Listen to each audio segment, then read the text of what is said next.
Unless you are extremely detail oriented and you don't already have a full time job, I don't recommend volunteering to act as the executor or administrator of an estate, and I'll tell you why.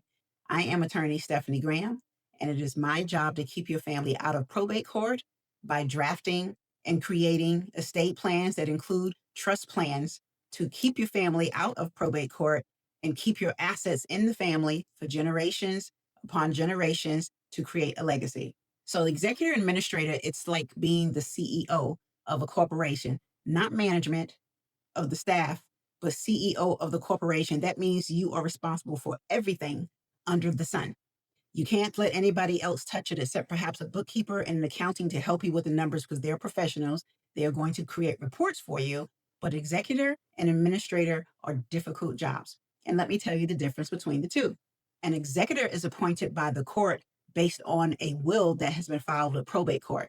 So that means the person who passed away visited an attorney, at least we hope. These days, people are doing estate plans pro se, but a will must go through probate court, which means the lineal descendants, and that's the next line person, your family member, your sister, if your parents are passed away and you're not married, or your spouse if you are married, or your children if you are not married.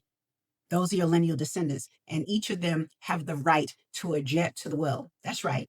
You paid an attorney, maybe, to prepare a will for you, and you told that attorney what you wanted, who you wanted to receive what and when, but then your one of your children or your spouse, very rarely is the spouse, but just for an example, one of them will step forward, show up in court.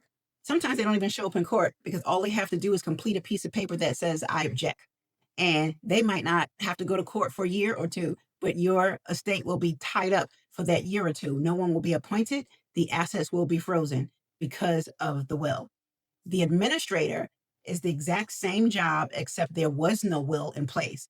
Someone just filed a petition to be the administrator of the estate. And as long as that person is a competent adult, that person can file an application to be the administrator of your estate, which of course becomes public record, regardless of whether you are an executor or administrator.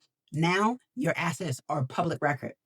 And that is why I recommend that unless you are detail oriented, you have a love of managing someone else's affairs, and you don't already have a full time job, I don't recommend that you volunteer to be the executor or administrator. Leave me a comment below and let me know if you've experienced this yourself. And don't forget to secure your legacy.